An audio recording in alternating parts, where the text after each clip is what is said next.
What's going on, y'all? So, in this video, I want to compare three of the SSL channel strips: the Waves G channel, the Plugin Alliance SSL 4000 G channel, and the SSL Duende Native channel strip. So, I recently got the Plugin Alliance SSL E and G channel, and it took me a while to get it because I already had the Waves channel, already had the SSL Duende, and just really didn't feel like I needed a third SSL channel strip. But I got a great deal on it when I had picked it up, and I'm glad I did because looking closer at the Plugin Alliance, it has some features on it that these others don't have. So in this comparison, I want to, of course, compare how they sound, but also take a look at the feature set between these three. So starting with the Waves G channel, this is the oldest of these three emulations, and you can really tell it by looking at it. Just the G channel just looks very dated and just really needs an update.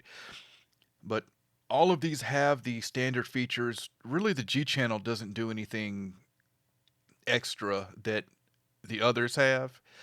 I will say that what I don't like about the G channel is by default it's set up for dynamics, filters, and then the EQ section, which is just an odd signal flow for me. You have to click this split and click channel out to configure it for filters, EQ, and then dynamics. So what I've done for the G channel and the E channel is I've saved this as a default preset. So when it opens up, I already have that configuration because I don't know. I don't understand why anybody would want to do dynamics, filter, and then EQ. That's just an odd signal flow. But moving on to something that has more features here, the Plugin Alliance 4000G. So this is the most feature packed of these three. And looking at the compressor section, you have a high pass filter for the compressor, you have a wet and dry for the compressor, and you also have a secondary release control. You can also switch the dynamic section from the G to the E. And in the EQ section, you have this EQ type button that switches the high end as well as the low end. It feels like a different EQ curve on these two. We'll get into that example soon. And you have this V gain is similar to the Waves analog that adds noise, but this gives you a control of how much you want to add. And you have a total harmonic distortion knob here where you can add more saturation into the signal. And kind of weird to me, but you've got mute here and this random one channel. So this TMT, what this is they've modeled, I think it's 72 or 74. I think it's 72 channels of the console, and this right now we're on channel 1, channel 2, channel 3. These are all slightly different, so you don't get the exact same thing.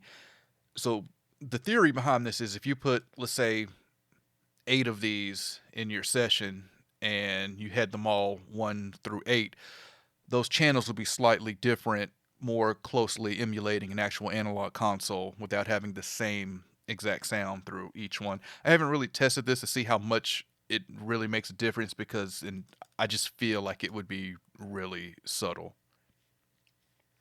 Moving over to the SSL native, the Duende. So this is laid out differently than any other SSL channel strip I've seen. I actually like this horizontal UI on it versus the kind of vertical one that we get with the Waves and the Plugin Alliance.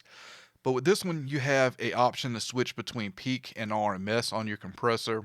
On the EQ section, you can click this E to switch the EQ section to the E channel, and by default it's set to the G channel.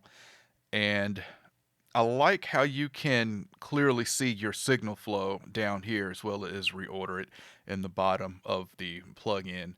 One thing else to add, so you have A and B on the Duende one. On the Waves, you have A and B. Plugin Alliance, when you have A, B, C, and D. So 4 different settings that you can lock in on each plugin instance. Okay, let's get into how these sound. So first I'll start by playing this vocal dry without any of them, and then we'll get into what I have set. and we'll get into the examples. This is a vocal from Kiara the Soul Child, and this is it dry. But I can see the promised land. I'll take you there if you just grab my hand. Nobody but us, nothing but love. We don't make a fuss. All we got is love. As long as we love. Okay, so it's a little muddy, a little dark, so we'll use the Plugin Alliance one here as example of what I'm doing. I've got all of them, of course, set to the same settings. I think one of them has a slightly different threshold on the compressor, but all of them are doing 3 to 6 dB gain reduction on the compressor with a 3-to-1 ratio. We're using the automatic attack and a 400 millisecond release. Filters, I'm rolling off 110. High shelf 4 dB at 8K.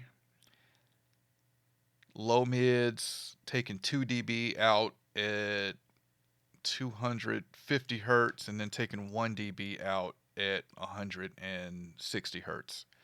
Okay, so we'll start with the waves, and I'll just let this loop and we'll go down the line. But I can see the promised land. I'll take you there if you just grab my hand. Nobody but us, nothing but love. We don't make a fuss. All we got is love. As long as we love. But I can see the promised land. I'll take you there if you just grab my hand. Nobody but us, nothing but love. We don't make a fuss. All we got is love. As long as we love. But I can see the promised land. I'll take you there if you just grab my hand. Nobody but us, nothing but love. We don't make a fuss. All we got is love. As long as we love. So let me know in the comments what you think of these three. I think these all sound good. I think they all sound very similar, and I feel like I'd have a hard time really picking them out between a blind shootout. I will say that the Plugin Alliance felt more forward and in your face to me. The Duende felt like the smoothest. The waves, nothing really special stuck out about the waves, but these all sound very good. Let's look into some of the UI things that's going on with the Plugin Alliance one that I will say, because if I had to choose between these three because of the extra bells and whistles and really just the look of it too, the Plugin Alliance one, the UI just looks really nice. And the feel of it, the knobs, there's just a smoothness to them that really makes you feel like you're actually turning a knob. I don't recall getting that feeling from any other plugin. Well, let's go over the EQ type here. So I'm going to play it. Let's turn this one on, and I'm going to play it, and we're going to go through these EQ types just so you can hear the difference. We'll start with, well, actually, we've already heard the pink one. Let's go to the red one. I'll play this, and I'll go back to the pink one. But I can see the promised land. I'll take you there if you just grab my hand. Nobody but us, nothing but love. We don't make a fuss. All we got is love. As long as we love. So I really like that EQ on it. And so now I'm going to play it, and I'm just going to flip between the two so you can hear the difference. But I can see the promised land. I'll take you there if you just grab my hand. Nobody but us, nothing but love. We don't make a fuss. All we got is love. As long as we love. It just feels like a different EQ curve, and it's actually making the vocal more clear, in my opinion. I still hear some frequencies I would want to pull out with the pink EQ going on here. So that's a look at these three SSL G channel channel strips. Of course, I'll have a link to all three of these in the description, but comment, let me know your thoughts, if you own any of these or all of these. How are you using them? How do you like them? How do you feel that they compare with each other? So yeah, any questions, comments, let me know, and I'll catch y'all next time. I want to invite you to check out my podcast, the Faders Up Podcast, where we discuss pro audio and beyond. We discuss everything from recording to gear to the music business. So if you're an audio engineer, songwriter, recording artist, music producer, this podcast is for you. We recently started season 2, and we're going to have a lot of listener questions on this season, as well as some really cool guests that's lined up and giveaways as well. So if you've already subscribed and followed the podcast, thank you. If you haven't, it's available on all platforms, and I encourage you to check it out. Also, rate it and review it and let us know what you think.